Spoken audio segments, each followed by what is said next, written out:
Bueno, yo quiero, mis hermanos, esta noche, pues le pido al Señor que nos acompañe en esta reflexión que, que voy a tener utilizando pues textos de la palabra y del espíritu de profecía. Yo quiero como unir esta reflexión a la de mis hermanos que normalmente nos acompañan, los que han tenido reflexión el domingo, los miércoles anteriores, el sábado, para que todos esos mensajes pues llenen nuestra vida de su vida, mi vida, nuestra vida de esperanza y de certeza, de que no estamos solos en esta lucha. Esa lucha a veces se agiganta mucho, tanto que el enemigo casi logra convencernos de claudicar, de rendirnos. Eso es lo que quiere el enemigo. Pero el Señor Todopoderoso desea lo contrario y nos garantiza que si aceptamos su ayuda, seremos más que vencedores. Eh, yo les voy a pedir que me ayuden leyendo algunos párrafos.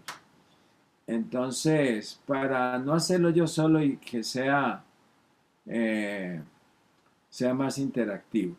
Entonces les pido el favor, eh, vamos yo a compartir pantalla, por favor, y vamos a leer un párrafo que se encuentra en Mensajes Selectos, tomo 1, página 295. Si alguien nos hace el favor de leerlo.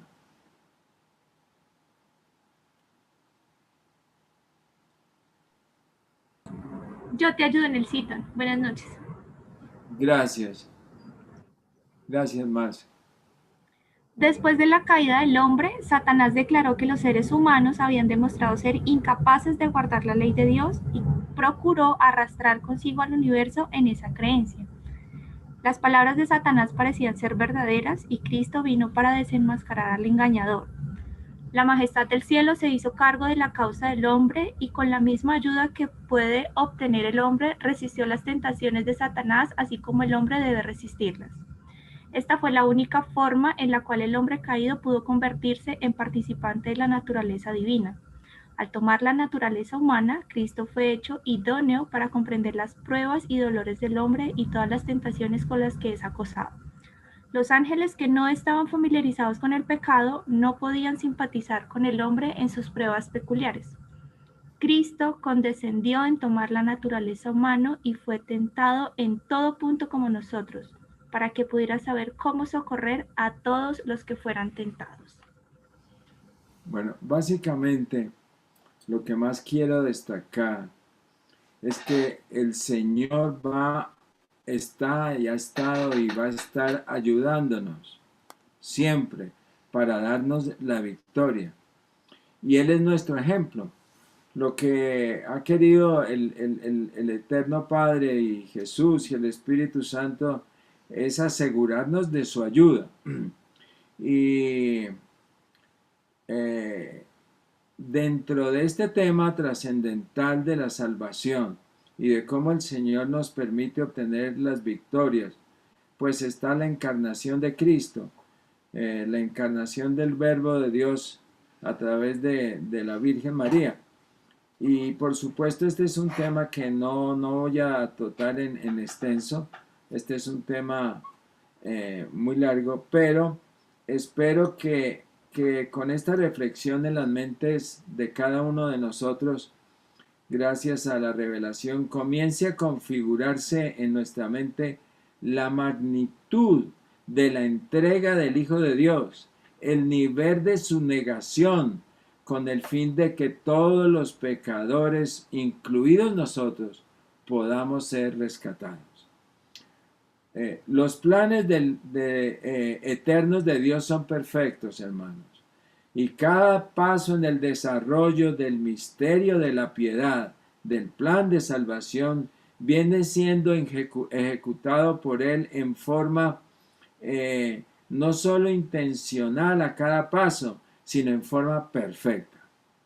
Alguna vez yo traté de presentar algún tema que eh, de cómo el ser que nos debía salvar, o sea, nuestro Salvador, tenía que ser Dios, no una apariencia de Dios o un delegado de Dios, sino Dios mismo, con los atributos de la naturaleza santa, perfecta, eterna del omnipotente Dios.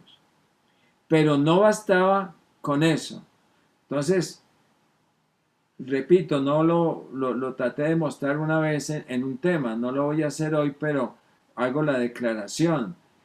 Para poder lograr la salvación del Salvador tenía que ser Dios, pero no bastaba con eso, también debía ser hombre, pero no una apariencia de hombre, sino un hombre real, igual a los hombres a los que se proponía salvar, con los atributos de su naturaleza pecaminosa, mortal, imperfecta del hombre pecador.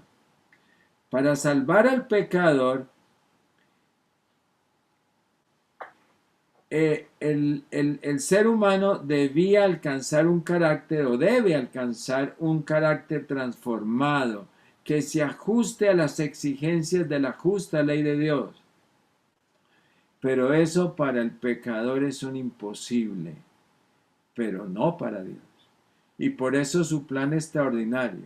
Él se propuso avanzar en un plan en el cual, sin trampas, sin que el hombre fuera suplantado por un ángel, por ejemplo, sino cumpliendo con las leyes eternas de Dios que exigen la muerte del pecador y que para aceptarlo nuevamente en el cielo debía ser santo como Él es santo. Por eso el Verbo, o sea, Dios mismo, debía hacerse totalmente hombre, sin dejar de ser Dios. Un misterioso plan, un plan extraordinario, el misterio de la piedad. Hoy solo vamos a mirar una vislumbre de cómo se cumplió en Cristo ese propósito al encarnarse. Cómo pudo y de qué se despojó Cristo al venir a salvarnos. Entonces vamos a ver algunos de los atributos divinos de los cuales Cristo se despojó como Dios para venir a salvar al hombre caído. Entonces vamos a leer, vamos a pedirle a ver quién quiere leer un texto de la Biblia. Vamos a buscarse Filipenses 2, ese famoso texto que muchos se lo saben de memoria, del 5 al 8, extraordinario texto. Extraordinario. Deberíamos estarlo recordando de cómo el Señor en su extraordinario plan fue bajando, descendiendo para alcanzarnos, hasta hacerse como nosotros. Entonces vamos a leer ese Filipenses 2 del 5 al 8 y vamos luego a destacar solo una parte de toda esa lectura. Yo leo. Edilmita, dale. Haya pues en vosotros ese sentir que hubo también en Cristo Jesús, el cual siendo en forma de Dios, no estimó el ser igual a Dios como cosa a que aferrarse, sino que se despojó a sí mismo, tomando forma de siervo, hecho semejante a los hombres, y estando en la condición de hombre, se humilló a sí mismo, haciéndose obediente hasta la muerte y muerte de cruz. Con esta lectura acabo de notar un asunto que quiero destacar. No es lo que vamos a destacar más, pero sí quiero que se den cuenta. En este tipo de traducción, hay veces las palabras en distintas traducciones de la Biblia, pues se traduce distinto. Pero aquí dice que Cristo era Dios. Eso es claro para ustedes, ¿verdad? Y aquí dice, el cual siendo en forma de Dios, ¿ya? No estimó ser igual a Dios como cosa que aferrarse, sino que se despojó a sí mismo tomando forma de siervo. ¿Se dan cuenta? este hecho de forma de Dios o forma de siervo no quiere decir que era una imitación o un parecido, sino que tenía que ser totalmente Dios y totalmente siervo. Pero lo que quiero esta noche, en este momento, destacar es la frase del versículo 7 que dice, sino que se despojó a sí mismo. Y eso lo hizo para tomar la forma, o sea, pero estamos hablando que eso no es para hacer una imitación de hombre, sino para poder ser totalmente hombre. Él se despoja de esos atributos divinos. Eh, yo les quiero contar que el ir entendiendo un poquito cada vez más ese concepto de la encarnación de Cristo, de cómo el Verbo se despojó a sí mismo, ha llenado mi vida de esperanza y quiero transmitirles algo de ese profundo e insondable tema de la vida y naturaleza de Jesucristo. Antes de ampliar un poquito, de mirar esos aspectos específicos en que Cristo se despojó, yo quiero recordarles dos declaraciones inspiradas sobre la encarnación del Verbo de Dios, sobre la encarnación de Cristo. Entonces le pedimos a Omar si por favor nos lee el siguiente texto que se encuentra en Mensajes Selectos, tomo 1, página 290. Dice, Cristo no tomó la naturaleza humana en forma aparente, la tomó de verdad.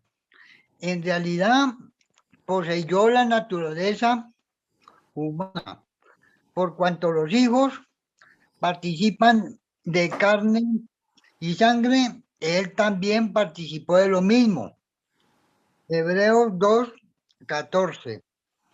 El hijo de María era de la simiente, era el hijo de María, era de la simiente de David, de acuerdo con la ascendencia humana. Sí, la hermana Juárez es muy clara, ¿no? Cristo no hizo de artista, de tratar de tomar una naturaleza humana como simulando ser, sino que realmente tomó esa naturaleza. En realidad poseyó la naturaleza humana. ¿Y por qué? Porque Él se hizo hombre para alcanzarnos donde estamos, dentro del barro en que estamos, con las debilidades que tenemos, con las necesidades que tenemos. Allí es que viene el Señor a alcanzarnos, ¿verdad? Y entonces, aquí, para dar una insinuación, la hermana White dice que era hijo de María. Y María era un ser humano con ascendientes, era de la simiente de David, de acuerdo con la ascendencia humana. Y ustedes saben que habían otros personajes por allí como Boaz y había otros personajes como Rahab la ramera. Esos eran los ascendientes de Jesús. Y entonces quiero para ahondar en ese tema de lo que implica la ascendencia humana, leer este otro texto del deseado de todas las gentes, página 32. Allí a quién más tenemos que quisiera leer. Yo leo, Gracias. dice así, habría sido una humillación casi infinita para el Hijo de Dios revestirse de la naturaleza humana, aun cuando Adán poseía la inocencia del Edén. Pero Jesús aceptó la humanidad cuando la especie se hallaba debilitada por 4000 años de pecado. Como cualquier hijo de Adán, aceptó los efectos de la gran ley de la herencia, y la historia de sus antepasados terrenales demuestra cuáles eran aquellos efectos. Mas Él vino con una herencia tal para compartir nuestras penas y tentaciones y darnos el ejemplo de una vida sin pecado. Amén. Qué TG grande, 32. qué amoroso es mi Señor. Dice que Cristo hubiera podido venir con una naturaleza como la que tenía Adán antes de pecar, pero no lo hizo así, sino que Jesús aceptó la humanidad después de 4000 años. de transgresión, cuando todo eso había afectado al ser humano, cuando eso tocó su vida como humano, porque aquí queda claro que él aceptó sobre su vida los efectos de la gran ley de la herencia. Y aquí nos dice, nos aclara que la historia de sus antepasados, como estamos estudiando esta semana David, que fue asesino y adúltero, aunque tenía un corazón tan como del Señor Jesús, como Dios dijo que era como con el corazón como el de Dios, noble. Cristo tomó una naturaleza como la nuestra, con todas esas cargas de la herencia, ¿verdad? Y ustedes saben cómo es eso, ustedes se parecen a sus antepasados. Y si alguno de ustedes es casado como el hermano Mario, se dará cuenta que los hijos también heredan las cosas nuestras. Y eso le pasó también a Jesús. Heredó de María, heredó de David, heredó de Rahab la ramera. No pecó, no heredó el pecado, pero sí eso que viene en la herencia. Allí estaba, dice, él no se saltó eso, ¿verdad? Hay personas cristianas, hermanos, que, incluidos algunos adventistas, que si les preguntamos cómo hizo o cómo hace Cristo, cómo hizo Cristo para vivir toda una vida, desde niño, adolescente y luego adulto, sin nunca pecar, ¿cómo hizo? Y muchos contestan, pues porque era Dios. Y Dios, pues Dios no puede pecar. Pero si así hubiera sido, no hubiera podido ser nuestro ejemplo. Y el hombre entonces nunca podría ser salvo. Yo sé que este es un tema de ligas mayores y yo no quiero entrar ahorita en ese tema, en esas profundidades del tema de la naturaleza humana de Cristo, mucho más allá. Pero he encontrado, así como en la última parte del primer texto leído por Marcelita, que Cristo tomó esa naturaleza y se negó a sí mismo y se humilló y se despojó porque iba a ser nuestro ejemplo para que nosotros pudiéramos vivir una vida de victoria sobre el pecado así como Él lo hizo. Así que ahora vamos a ver tres por lo menos ¿cómo decir? Atributos divinos que tenía Dios, que tenía el Verbo, antes de venir que tenía o que tiene Dios, pero que de los cuales Cristo se despojó cuando se hizo hombre. El primero es la omnipotencia. Entonces yo les pregunto, si alguien quiere contestar, ¿era omnipotente Cristo antes de encarnarse? Claro que sí. Por Sí, señor. supuesto, Omar. Para empezar, por ejemplo, Juan en su epístola nos recuerda que el verbo fue el creador, ¿verdad? Actuante, pues por su palabra, la de Jesús, la del verbo, se crearon todas las cosas. Cristo era omnipotente. Pero nos dice el mismo Juan algo distinto en el capítulo 5, versículo 30. ¿Quién me falta? Glorita, si quieres leer el texto de Juan 5:30. Sí, Nelsito, no puedo yo hacer nada de mí mismo. Como oigo, juzgo, y mi juicio es justo, porque no busco mi voluntad, sino la voluntad del Padre que me envió. Qué cosa tan extraña escuchar a Dios mismo, al verbo, decir, yo no puedo hacer nada de mí mismo. Cuando antes de venir era omnipotente, ahora dice, no puedo yo hacer nada por mí mismo. Y además yo no hago mi voluntad, sino hago la voluntad del que me envió. Así es que vamos a leer otro parrafito en el que en el deseado de toda la gente es página 302, la última parte y un pedacito de la de 303, en el que se nos aclara un poquito más este tema. Eh, a ver, si alguien quiere más leer, hermana Alicia, ¿quiere leer? Cuando Jesús fue despertado para hacer frente a la tempestad, se hallaba en perfecta paz. No había en sus palabras ni en su mirada el menor vestigio de temor, porque no había temor en su corazón, pero él no confiaba en la posición de la omnipotencia. No era en calidad de dueño de la tierra, del mar y del cielo, como descansaba en paz. Había puesto ese poder y aseveraba, no puedo yo de mí mismo hacer nada. Jesús confiaba en el poder del Padre, descansaba en la fe, la 303, fe en el amor y cuidado de Dios, y el poder de aquella palabra a que clamó la tempestad era el poder de Dios. No sé si lo captan, hermanos.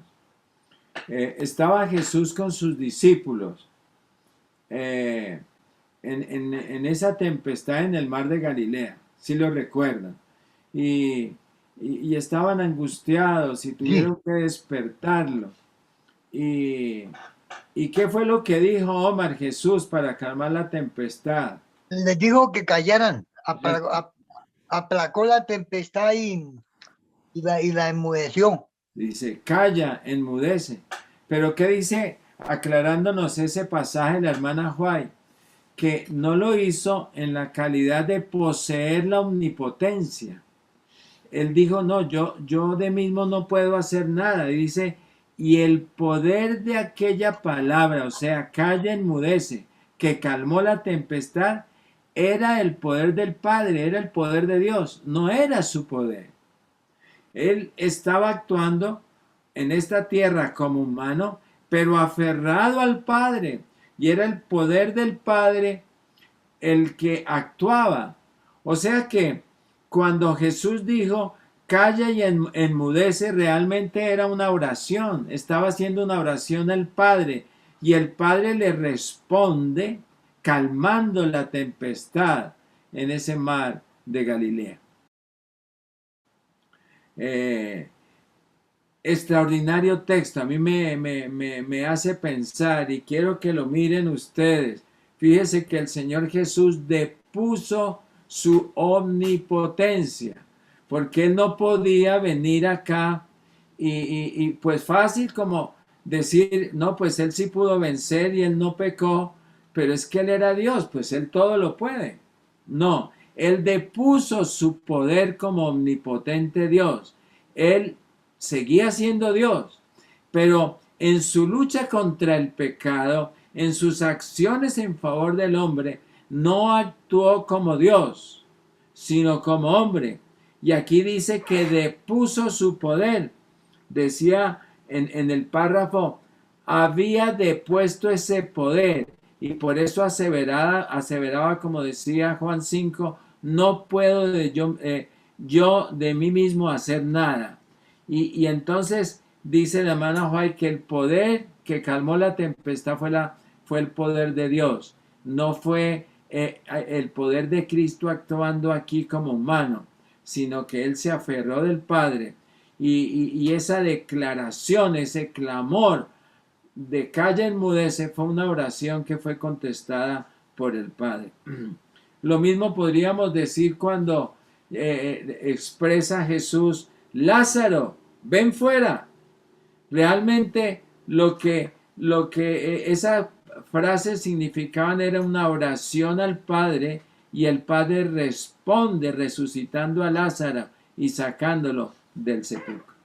Así es, hermanos, como Jesús hacía sus poderosos milagros.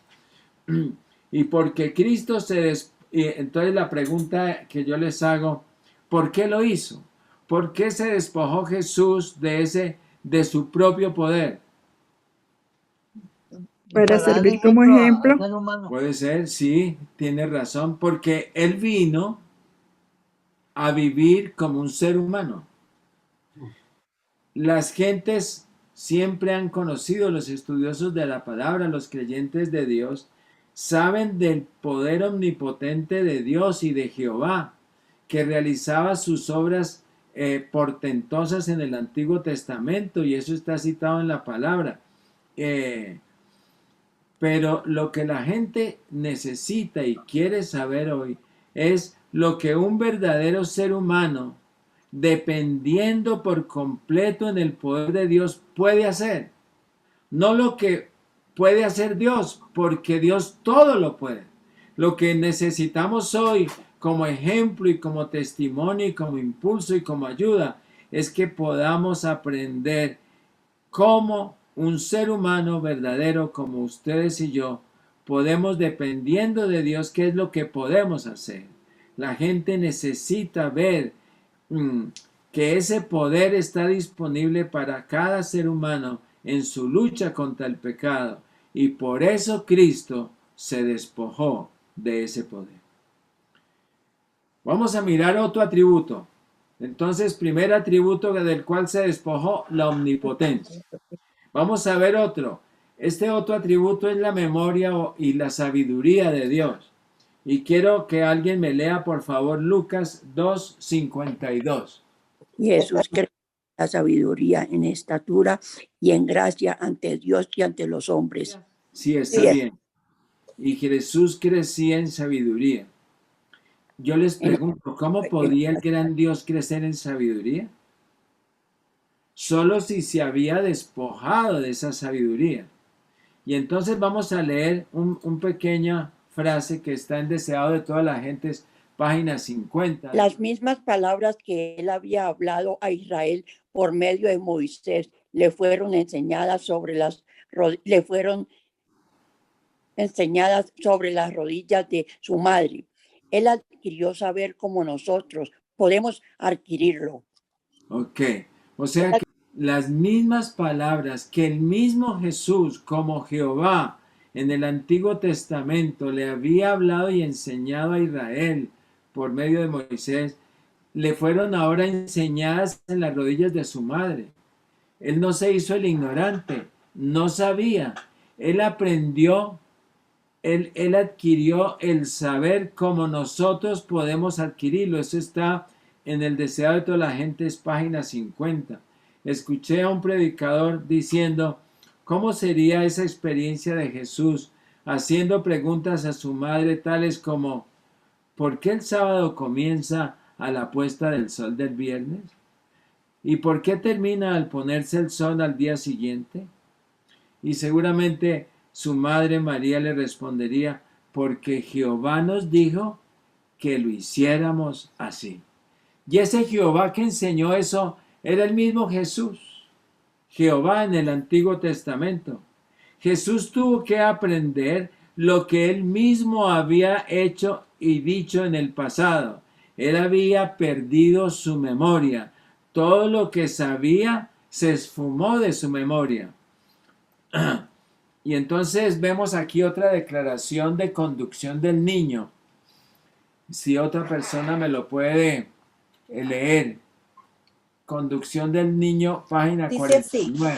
El que había hecho todas las cosas estudió las lecciones que su propia mano había escrito en la tierra, el mar y el cielo. Qué extraordinario. 40. El que había hecho Entonces, todas las cosas, o sea, Jesús mismo, el verbo, estudió las lecciones que su propia mano había escrito en la tierra, el mar y el cielo. Entonces, uno se podría imaginar a Cristo preguntándole a su mamá, María, Madre, ¿qué es eso que se forma en el cielo de múltiples colores cuando termina una tormenta? Y ella seguro contestaría, ese es un arco que puso Jehová como una promesa de que no volvería a destruir la tierra con agua. Jesús tuvo que aprender lo que él mismo había hecho, de la misma manera como lo aprendemos nosotros, porque él había depuesto su memoria. Él se hizo hombre de verdad. Él no estaba usando su omnipotencia ni lo que sabía como Dios, sino que igual que nosotros aprendió de la palabra y fue creciendo como nosotros lo podemos hacer. Sus luchas fueron permanentes, día por día, y Dios le daba, tenía que agarrarse de la palabra del Señor y de la ayuda del Señor para poder ganar sus victorias todos los días. Ustedes recuerdan, voy a ver si paso rápidamente esto, cuando el Señor tuvo 12 años, que asistió al templo por primera vez. Esto nos dice mucho del asunto y de cómo el Señor fue creciendo. Este lo voy a leer yo aquí. Dice el deseado de todas las gentes, si lo pongo allá en pantalla también, páginas 57 y 58, y dice: juntamente con los adoradores, cuando Cristo fue a los 12 años al templo, se inclinaba en oración mientras que la nube de incienso ascendía delante de Dios. Presenciaba los impresionantes ritos del servicio pascual. Día tras día veía más claramente su significado. Todo acto parecía ligado. Acuérdense que esas fiestas tenían varios días, y por eso dice aquí, día tras día, en la medida que él iba viendo los rituales, se aclaraba en su mente más su significado. Todo acto parecía ligado con su propia vida. Se despertaban nuevos impulsos en él. Silencioso y absorto, parecía estar estudiando un gran problema. El misterio de su misión se estaba revelando al Salvador. Es solo otro pasaje en el cual vemos cómo Jesús había depuesto, se negó, depuso ese atributo de Dios, la memoria, la omnisapiencia, y él aprendió como aprendemos nosotros. Incluso en su plan de Salvador fue aprendiendo cómo iba a ser su misión, viendo los sacrificios, comparándolo con lo que enseñaba María, mirando a Isaías 53 y luego ver todos estos sacrificios. Así fue el Señor Jesús creciendo. Él había perdido su memoria. No sabía exactamente para qué había sido enviado. Y entonces, ¿cómo comprendió cuál era su misión? ¿Cómo comprendió Jesús para qué había sido enviado? Y entonces yo pregunto, ¿cómo aprendemos nosotros? ¿Cómo aprendemos nosotros de qué herramientas podemos utilizar para aprender lo que Dios quiere enseñarnos y qué es lo que Él quiere que hagamos? De la palabra del Señor.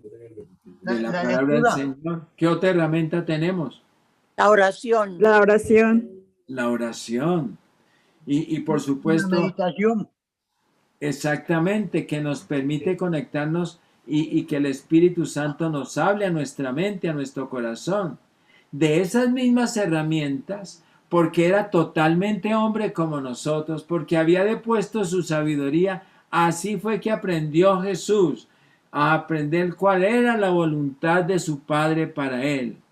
María, que fue una diligente maestra, y Cristo, un muy adelantado estudiante, así fue creciendo, y así Cristo iba creyendo y vio cómo en todos esos sacrificios vio su propia vida irse aclarando en su mente, hasta el punto que ese mismo episodio, cuando ya termina, les dijo a sus padres: ustedes saben que en los negocios de mi padre me conviene estar. Había aprendido para qué había venido.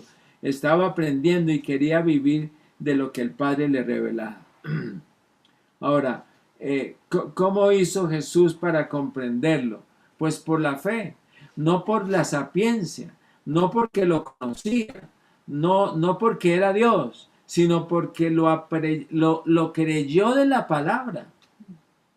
O sea, fue por fe que Jesús fue creciendo. Él aprendió de la palabra, él creyó, él por fe creció como cristiano, como hijo de Dios en su misión, igual que podemos y debemos hacerlo nosotros. Yo estoy tratando de insistir en que Jesús se despojó de esos atributos porque se hizo totalmente hombre como nosotros.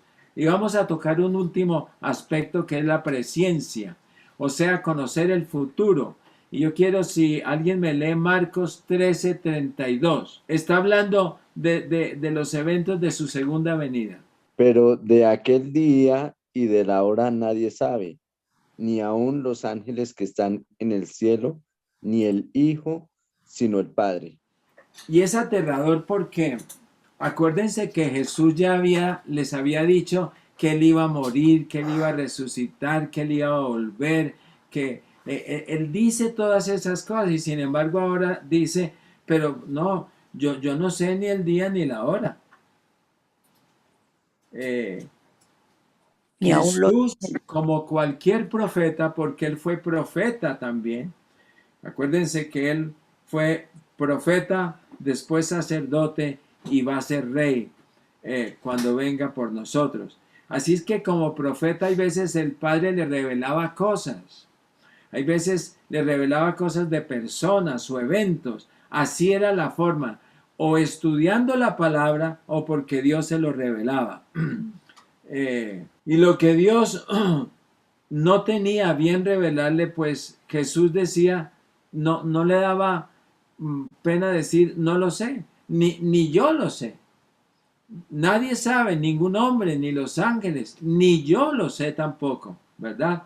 Eso decía Jesús y es una buena lección para nosotros. Cuando nosotros, hay veces que estudiando, hay cosas que queremos como que no están escritas, no están reveladas y sin embargo nosotros tratamos de suponer cosas, hacemos especulaciones respecto a la palabra.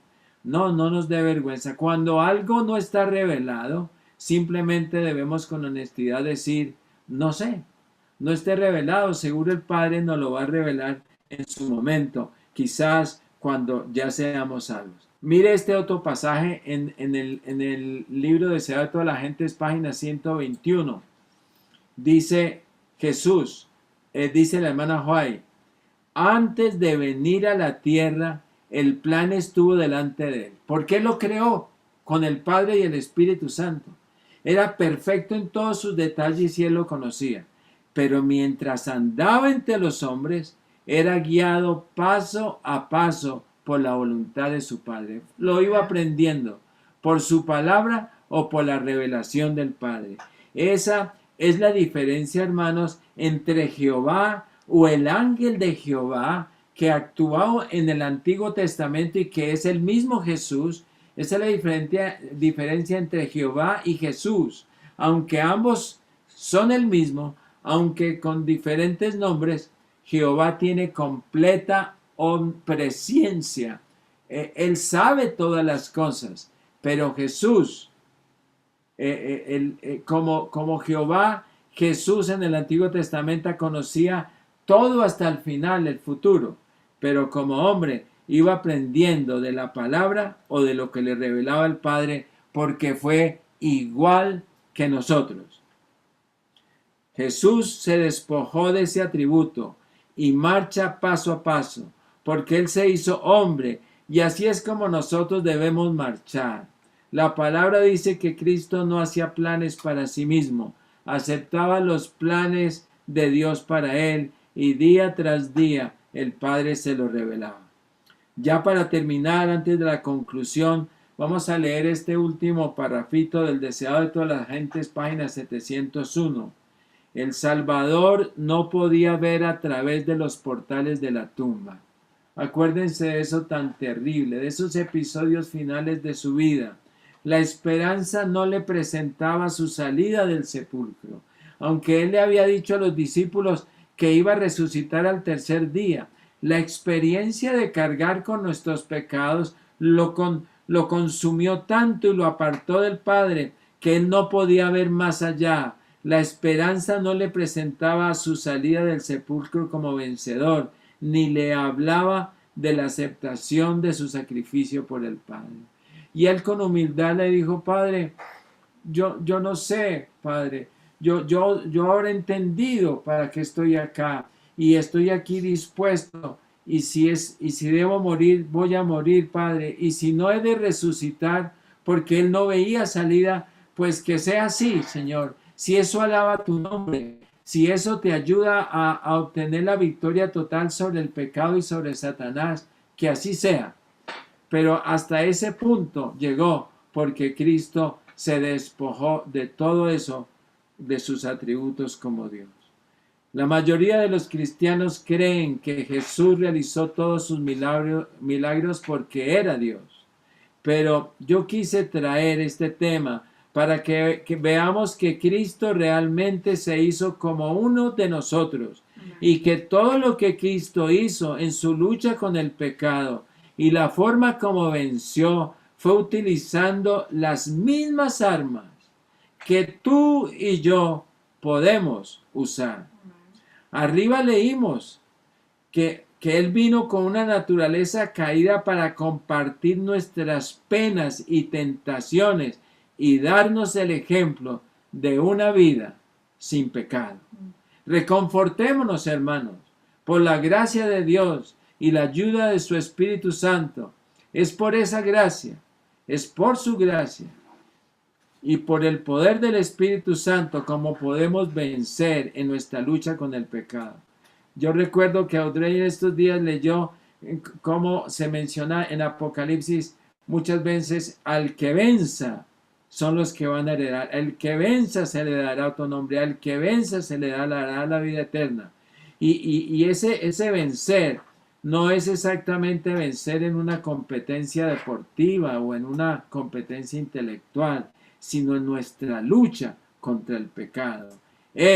Cristo es nuestro ejemplo y su vida, hermanos, nos asegura que así como Él lo logró, así podemos nosotros también dar gloria a Dios con una vida de victoria sobre el pecado. Amén. Que vamos a terminar con una oración. Nuestro amado y eterno Padre, gracias te damos, Señor, por toda tu palabra, por las revelaciones que nos haces en este tiempo final a través del espíritu de profecía, y porque nos muestras esa entrega total que hizo el cielo, tu Padre, el Verbo y el Espíritu Santo, de darse por nosotros, de rendirse, de cómo Cristo no quiso imitar ser un hombre, sino que se hizo hombre totalmente, con toda la carga de la herencia, con todas sus consecuencias. Él no pecó, Él nunca se untó del pecado, pero pudo haber pecado. Cristo llegó al momento de tener temor de si podía pasar por la prueba, no porque no creyera en ti, sino porque esa tremenda carga del pecado sobre él y esa oscuridad que Satanás le ponía esas dudas en su corazón en medio de la lucha, porque era igual que nosotros. Gracias por sus victorias y gracias porque nos puedes dar también la ayuda de tu Espíritu para vencer. Acompaña a cada uno de mis hermanos y bendice sus familias y su vida. Te lo suplico en el nombre de Jesús. Amén.